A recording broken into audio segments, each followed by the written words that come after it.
రుణమాఫీ చేయకపోతే మాకు అధికారం ఇందుకు మహా అయితే 30,000 కోట్ల నుంచి 40,000 కోట్లు అవుతాయి. సీఎం రేవంత్ రెడ్డి కేసీఆర్ దోపిడి కంటే క్రాప్ లోన్ మాఫీ ఖర్చు ఎక్కువేం కాదు.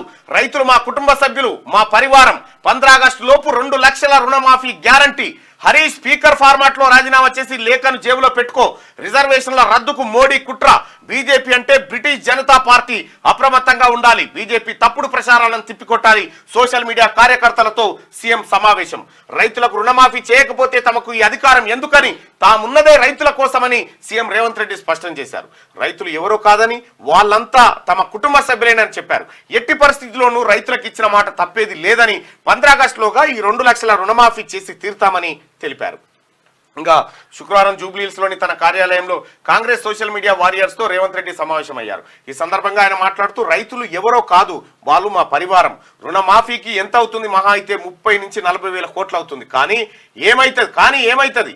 అది కాళేశ్వరంలో కేసీఆర్ దోచుకున్న 1,00,000 కోట్ల కన్నా ఎక్కువనా? హైదరాబాద్ చుట్టుపక్కల మీరు ఆక్రమించుకున్న 1000 ఎకరాల కన్నా ఎక్కువనా అని ప్రశ్నించారు. కేసీఆర్ లా దోపిడీ చేయకుండా కడుపు కట్టుకుంటే 40,000 కోట్లు బ్యాంకులకు చెల్లించవచ్చని అన్నారు. హరీష్ రావు సవాల్ను తాను మరోసారి స్వీకరిస్తున్నానని, ఆయనను రాజీనామా లేఖ జేబులో పెట్టుకొని రెడీగా ఉండాలని సవాల్ విసిరారు. అయితే హరీష్ రావు రాజీనామా చేసిన ఫార్మాట్ సరిగా లేదని, అదో నాటకంలో ఉందన్నారు. స్పీకర్ ఫార్మాట్ లో ఆయన రాజీనామా లేఖ రాయడానికి బదులు తన మామ చెప్పినట్టు సీసపద్యం రాసుకొచ్చారని ఎద్దేవా చేశారు. అది చెల్లదని చెప్పారు. వాస్తవానికి హరీష్ రావు రాసినటువంటి రాజీనామా లేఖ అది చెల్లేది కాదు, మనలేదు. ఉత్తిగానే డ్రామా కట్టింది. రాసినట్టు 30 ఇప్పుడు ఒక మాట, కాంగ్రెస్ పార్టీ అధికారంలోకి వచ్చి డిసెంబర్ 7, 2023 కాంగ్రెస్ పార్టీ అధికారంలోకి వచ్చినటువంటి రోజు.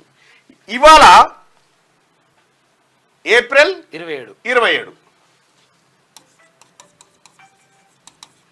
ఏప్రిల్ 27, 2024. ఇది అంటే దాదాపుగా 4 నెలల కాలం అయింది. 4 నెలల కాలం గడిచింది. ఈ 4 నెలల కాలంలో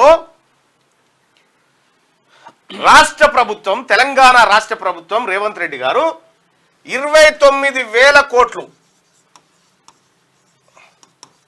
కేసీఆర్ చేసిపోయిన అప్పులు కట్టిండు. కేసీఆర్ చేసిపోయిన అప్పులే 29,000 కోట్లు కట్టిండు. 4 నెలల్లో 29,000 కోట్లు కట్టినటువంటి రాష్ట్ర ప్రభుత్వం రాబోయే 4 నెలల్లో 30,000 కోట్ల రుణమాఫీ చేయదా? ఒక్క రోజుకు 270 కోట్లు కేసీఆర్ దొరవారు మన మీద నూకిపోయిన అప్పు. దీని ప్రతిరోజు 270 కోట్ల రూపాయలు వాళ్ళకి టెన్షన్ గా కేసీఆర్ చేసిన కాళేశ్వరం అప్పు మీద, కేసీఆర్ చేసిన ఇతర దుర్మార్గాలకు అప్పులు కట్టుకుంటూ పోతా ఉన్నాం మనం. ఇవన్నీ రైతులకు పోవాల్సిన పైసలను కేసీఆర్ అక్కడ ఆ కార్పొరేషన్ ఈ కార్పొరేషన్ పెట్టి కరగా నాకిండు మొత్తం. ఇలా 29,000 కోట్ల రూపాయలు కేసీఆర్ కనుక మిగిలిచ్చినుంటే, ఈ అప్పులన్నీ చేయకపోయినుంటే ఇలా రైతులు సంతోషంగా ఉండేటోళ్ళు. అయినా కూడా తెలంగాణ రాష్ట్ర ప్రభుత్వం ఖర్చులను అదుపులో పెట్టుకుంటే ప్రతి నెల 600 కోట్ల రూపాయలు ఎక్కువ మిగులుతా ఉన్నాయి. ఇంకా 600 కోట్ల రూపాయలు అదనంగా మిగులుతా ఉన్నాయి. కాబట్టి ఖర్చులు ఇంకా తగ్గించుకొని ఆదాయ వనరులు పెంచుకుని రాబోయేటువంటి 15 ఆగస్టు వరకు రైతు సోదరులు చేసినటువంటి రుణమాఫీ ఏదైతే ఉందో 2 లక్షల రూపాయల వరకు పూర్తిగా మాఫీ చేయడానికి రాష్ట్ర ప్రభుత్వం సంకల్పించింది. మీరు చేయలేరు, చేయకపోతే రాజీనామా చేస్తామని హరీష్ రావు అంటాడు. నేను చేస్తాను కాగితం పట్టుకొని ఉరికిండు. చేస్తాన మొనగాడు సరిగా రాసుకపోవాలిగా కాగితంలా, అది రాసుకపోలే స్పీకర్ ఫార్మాట్లో. ఈ రోజు మన మీద కుట్రలు జరుగుతున్నాయి. మీరు కష్టపడి తెచ్చిన ప్రభుత్వాన్ని కూల్చాలని చూస్తున్నారు. బీఆర్ఎస్ ఎట్లా తయారైందంటే నేను పోతే చాలనుకుంటున్నారు.